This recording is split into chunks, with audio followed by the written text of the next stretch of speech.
Este que acabamos de ver es un caso en el que la salida del data provider es un SDT simple. Un ejemplo en el que la salida es un SDT colección es el de la lista de pasajeros que estudiamos al principio.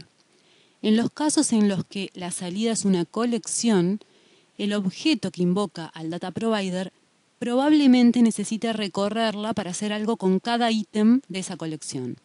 Para ello utilizaremos, como siempre, el comando forin, que ahora acepta una expresión colección.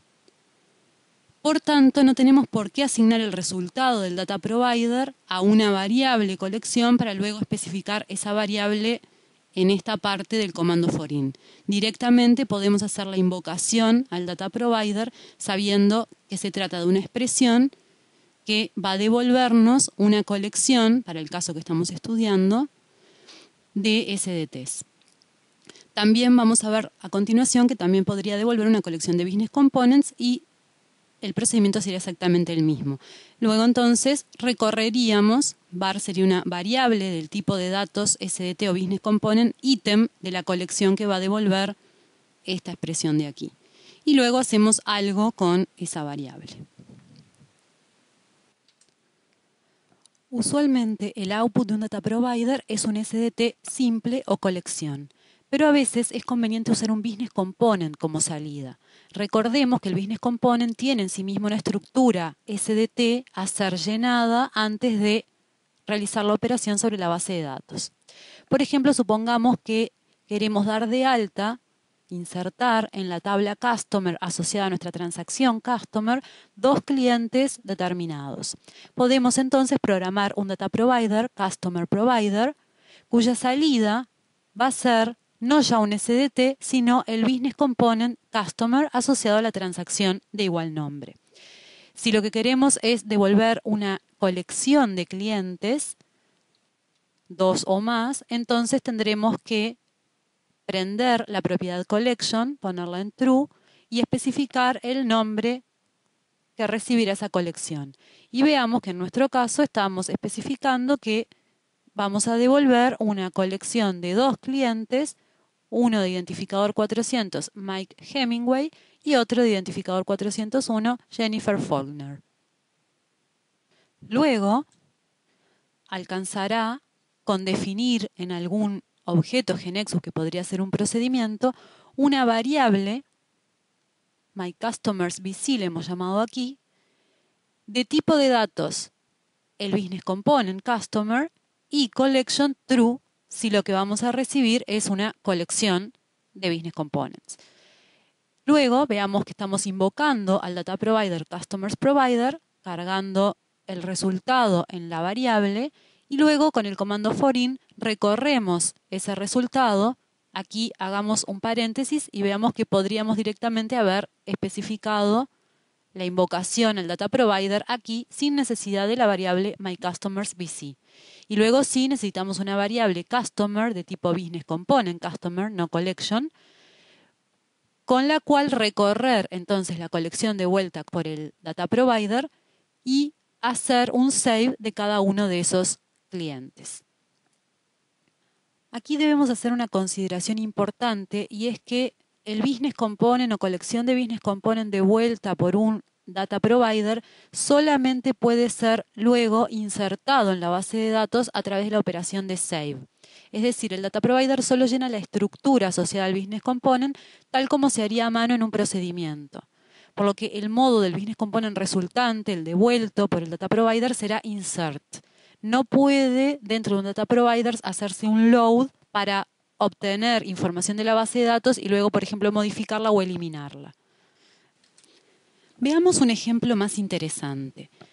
En el contexto de la aplicación para la agencia de viajes que venimos desarrollando, supongamos que necesitamos mantener estadísticas acerca de la cantidad de vuelos efectuados por aerolínea dentro de un periodo de fechas determinado. Para tales efectos creamos una transacción statistic que podemos ver en pantalla.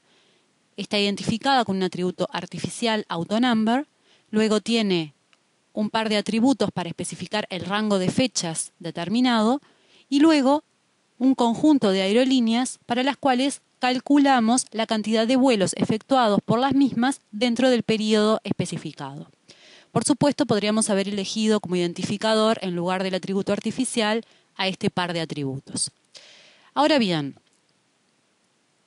para realizar el cálculo de las estadísticas definimos este web panel. Cuando se presione el botón getStatics, vamos a querer invocar a un proceso que sea el que calcule dentro de ese rango estipulado para cada aerolínea de la base de datos la cantidad de vuelos realizados dentro del periodo estipulado y inserte los registros en la base de datos en las tablas correspondientes.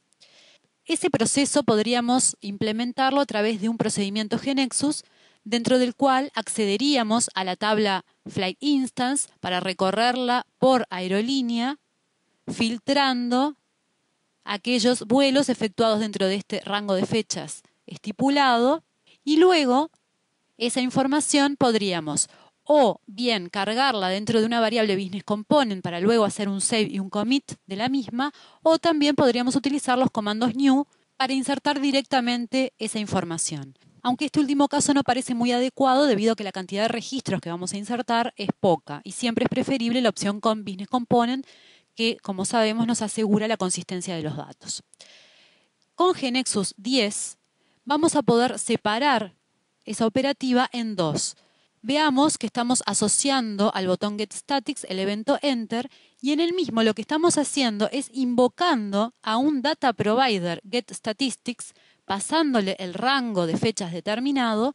Este data provider va a ser el que va a cargar la variable business component con la información calculada, la va a devolver, se va a asignar a la variable static del mismo tipo de datos business component, y luego se va a hacer el save de esa variable que vino cargada del data provider, y si la operación fue exitosa, el commit. Veamos el data provider. Está especificando regla parm para recibir los parámetros, el rango de fechas. En la propiedad output se está especificando el business component correspondiente a la transacción. Por tanto, en el source del data provider deberemos encontrar una estructura como esta, donde se asigne valor a cada uno de estos atributos, calculando en este caso el número de vuelos correspondiente a cada aerolínea. Si vamos a ver, encontraremos que está faltando asignar valor al atributo identificador. El motivo es evidente, y es que al ser autonumber, cuando se haga el save, el manejador de base de datos calculará el valor correspondiente al registro a ser insertado. Vemos que para los atributos correspondientes a las fechas se está asignando el rango recibido por parámetro. Y luego tenemos un grupo airline que va a coincidir con el nombre dado al conjunto de líneas de la transacción. Vemos que, a diferencia de lo que ocurría, por ejemplo, cuando hicimos el data provider para calcular la lista de pasajeros de un vuelo determinado, aquí no estamos teniendo un grupo interno al grupo colección para cada uno de los ítems, sino que está apareciendo directamente la información de los ítems sin nombrar. Dicho de otro modo, recordemos, nosotros habíamos calculado la lista de pasajeros devolviendo en el data provider el SDT passengers, que como veíamos era una colección de ítems con este nombre, passenger, y entonces en el source lo que habíamos hecho era escribir exactamente la misma estructura que el del SDT resultado del data provider. Sin embargo, podríamos haber omitido el grupo correspondiente a cada uno de los ítems. Podríamos haberlo no especificado y veamos que lo que obtendríamos sería exactamente lo mismo. Es decir, vamos a ver el listado de navegación, vamos a ver que se va a recorrer la tabla Flight Instance Passenger, igual exactamente que en el caso anterior. Por tanto, resumiendo, se puede perfectamente bien omitir el nombre del ítem en el data provider que carga la colección. Y es lo que se hace aquí, dado que esta estructura corresponde a un business component, por tanto, a una transacción que no nombra cada línea de la misma. Ahora bien, lógicamente, por cada línea vamos a tener que acceder a la base de datos para cargar los valores correspondientes a sus atributos. Es decir, Airline ID va a tener que ir a recuperarse de la tabla Airline de la base de datos. De la misma manera, el atributo correspondiente a la cantidad de vuelos efectuados por la aerolínea va a tener que calcularse recorriendo la tabla Flight Instance.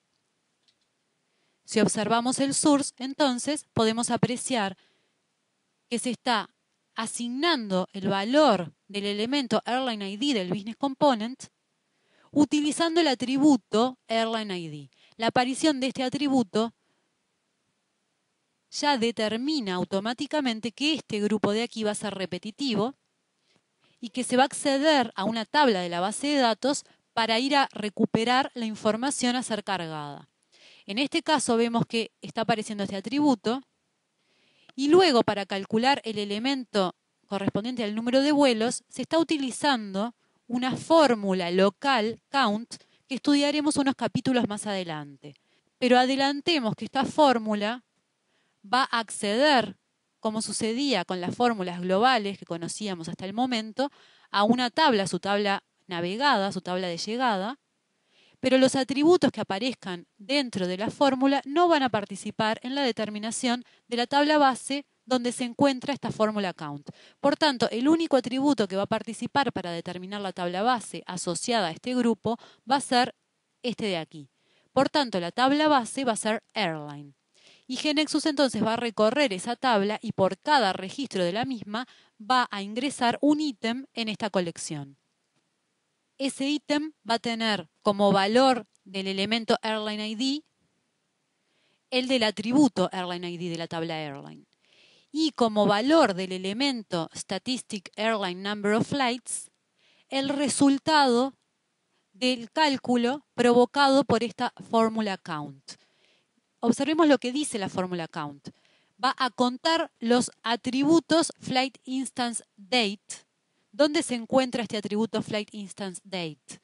Es un atributo secundario de la tabla Flight Instance asociada a esta transacción. Así que esa fórmula count va a navegar esta tabla, Flight Instance. Y si observamos, esta tabla está relacionada con la tabla Airline a través de Flight Number, que es una clave foránea a la tabla Flight, que a su vez tiene como clave foránea Airline ID.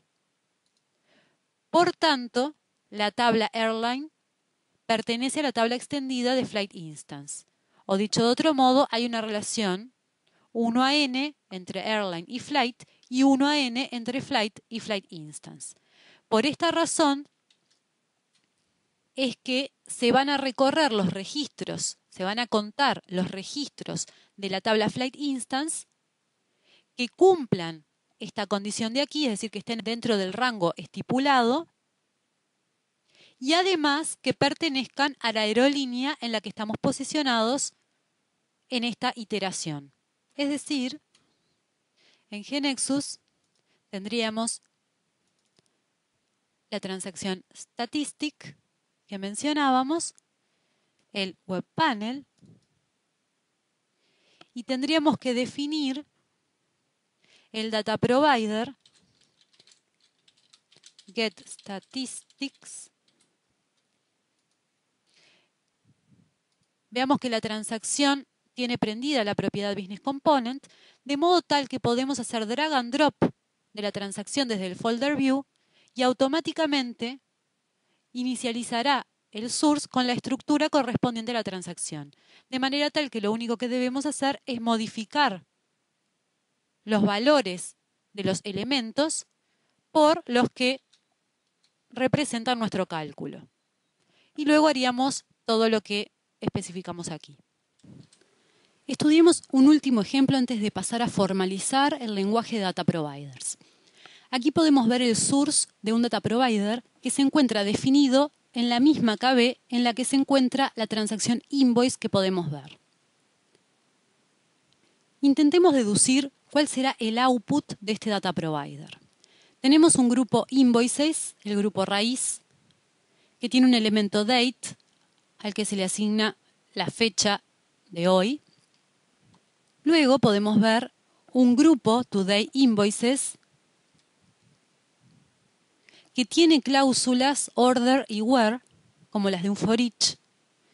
Dentro de ese grupo se asigna valor a determinados elementos y además el grupo contiene otro grupo más, products, con sus elementos respectivos.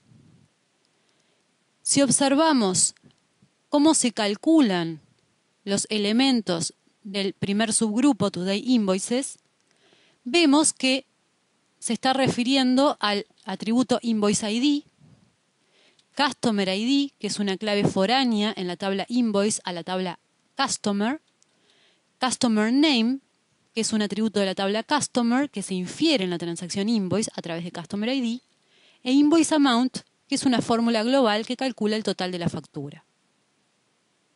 Por tanto, la presencia de esos atributos en conjunto con el atributo